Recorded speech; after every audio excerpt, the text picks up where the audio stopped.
News India आपको दिखाएगा INS Vikrant की झलकियां।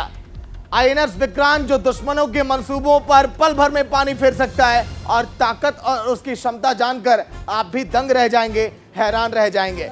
क्योंकि आईएनएस विक्रांत की अगर हम बात करें तो बिजली के उत्पादन की इसमें 5000 घरों को रोशन करने की क्षमता है, और तो और कई सारे विमान इस पर सवार हो सकते हैं। और आज के 25 साल पहले जब ये रिटायर हुआ था, लेकिन अब नए रूप में इसका पुनर्जन्म हुआ है। मीनाक्षी, बिल्कुल, तो एक नए रूप में नए झलकियों के साथ आईएनएस विक्रांत आज देश को सुपुर्द कर दिया गया है प्रधानमंत्री नरेंद्र मोदी के द्वारा। खासियत आपको समझाते हैं। आईएनएस विक्रांत की विराट जो दस्तक है, समुद्र में तैरता किला है आईएनएस विक्रांत। समुद्र में तैरता किला, इसके साथ ही साथ और भी कई खूबियां। 31 जनवरी 1997 को नेवी से आईएनएस विक्रांत जो है वो रिटायर हुआ था। इसीलिए उन्होंने जिक्र किया कि 25 सालों के बाद इसकी विराट दस्तक देश के अंदर। बिल्कुल, 25 साल बाद आईएनएस विक्रांत का पुनर्जन्म हुआ है, और जिस तरीके से ये पुनर्जन्म हुआ है वो काबिले तारीफ है कि आखिरकार इसकी जो क्षमता है वो किस तरीके से बढ़ाई गई है। 14 फ्लोर बनाए गए हैं, 14 डेक बनाए गए हैं। देखिए, 20 MiG-29 फाइटर जेट्स ले जाने की इसमें क्षमता है, ये सक्षम है। इसके अलावा और भी कई ऐसी खूबियां अगर आप गिनेंगे तो शायद वक्त भी कम पड़ जाए पूरे दिन भर का। इसीलिए इसको शामिल किया गया और इसकी वापसी हुई है। और ऐसे 4 देश हैं जिनके पास 40,000 टन वाले जहाज बनाने की क्षमता है। सबसे बड़ी बात यह है कि ये स्वदेशी है, हमारे ही देश में निर्मित किया गया है, इसलिए ये और भी गर्व करने वाली बात हो जाती है। सागर, देखिए, 20,000 करोड़ की लागत से इसको बनाया गया, और आईएनएस विक्रांत पर 30 एयरक्राफ्ट जो हैं वो तैनात होंगे हर पल। ऐसे में देखिए, भारत जो है दिन प्रतिदिन अपनी ताकत बढ़ाते जा रहा है। लेकिन पीएम नरेंद्र मोदी ने कहा कि अगर हम बात करें आईएनएस विक्रांत की, इसके शक्ति की, इसके शौर्य की, इसके साहस की, वो काबिले तारीफ है। और इसीलिए आज के दिन हमारे सेना के हौसले बुलंद है। क्या कुछ कहा पीएम नरेंद्र मोदी ने, सुनिए आप पे।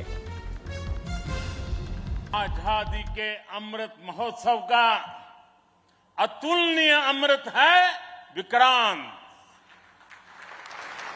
आत्मनिर्भर होते भारत का अद्वितीय प्रतिबिंब है विक्रांत।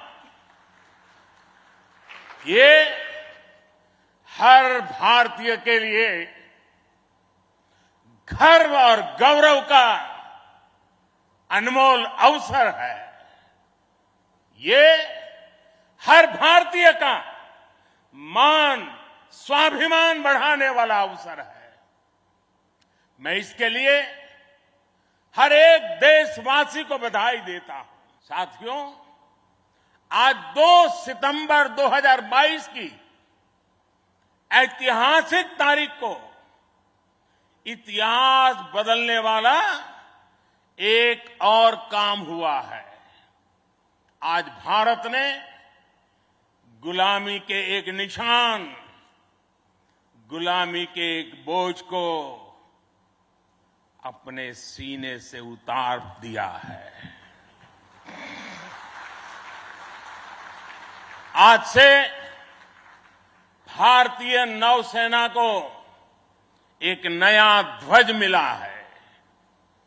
अब तक भारतीय नौसेना के ध्वज पर गुलामी की पहचान बनी हुई थी, लेकिन अब आज से छत्रपति शिवाजी महाराज से प्रेरित नौसेना का नया ध्वज समंदर और आसमान में लहराएगा।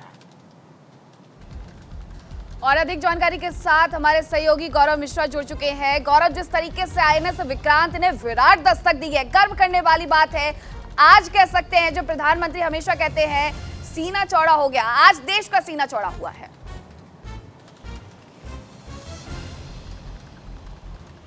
बिल्कुल, देखिए, आईएनएस विक्रांत का एक ऐतिहासिक संबंध रहा है भारतीय सेना के साथ, और जिस तरीके से आईएनएस विक्रांत की जब उसकी विदाई की जा रही थी, हमने देखा था कि अब जब ये नया युद्धपोत बनाया जा रहा था, तभी इस नाम को तय कर दिया गया था कि जो अगला युद्धपोत आएगा वो भारतीय नौसेना में, उसका नाम भी आईएनएस विक्रांत के ही नाम पे रखा जाएगा। और आप देखिए, आज प्रधानमंत्री नरेंद्र मोदी ने सबसे बड़ा संदेश ये दिया है कि जो उस ध्वज के अंदर परिवर्तन किया गया है, खास मुझे आवाज़ रिपीट आ रही है, एक बार आप। लेकिन गौरव, अगर हम बात करें आईएनएस विक्रांत की, तो 25 सालों के बाद कहा जा रहा है पुनर्जन्म, विराट दस्तक। कितना बदलाव किया गया है विक्रांत में पहले की अपेक्षा अभी में? देखिए, पहले की अपेक्षा सबसे बड़ा बदलाव मैं यही कहूंगा सागर कि जब पहले का जो युद्धपोत था वो काफी पुरानी तकनीक पर था। हालांकि 1971 के युद्ध में बहुत ज्यादा उसने साथ दिया था, कई सारी फिल्में हमने उस पर देखी थी। लेकिन इस नई तकनीक की अगर हम बात करें तो जो ये नई तकनीक अब देखने को मिल रही है, इसमें 75% यानी कि 75% इसमें भारतीय उपकरण लगे हैं। पूरी तरीके से ये स्वदेशी युद्धपोत कहा जाएगा। और अगर हम बात करें इस स्वदेशी युद्धपोत में रडार सिस्टम है, इसके अलावा हम जो गन्स लगाई गए हैं इसके अंदर, तमाम ऐसे जो चीजें हैं वो भारत में ही निर्मित की गई हैं। पूरी तरीके से स्वदेशी तकनीक का ध्यान रखा गया है। इसके अलावा रक्षा मंत्री राजनाथ सिंह ने एक और बड़ी बात कही है, जब वो संबोधित कर रहे थे। उनका ये कहना है कि आईएनएस विक्रांत की खासियत ये है कि जो पहले वाला गौरवमयी पल हमारे देश के लिए, पीएम नरेंद्र मोदी के लिए और हमारे उन दुश्मनों के लिए जो भारत पर नजर बनाए रखते हैं, उनके भी हौसले पस्त हो चुके हैं। शुक्रिया पूरी जानकारी के लिए।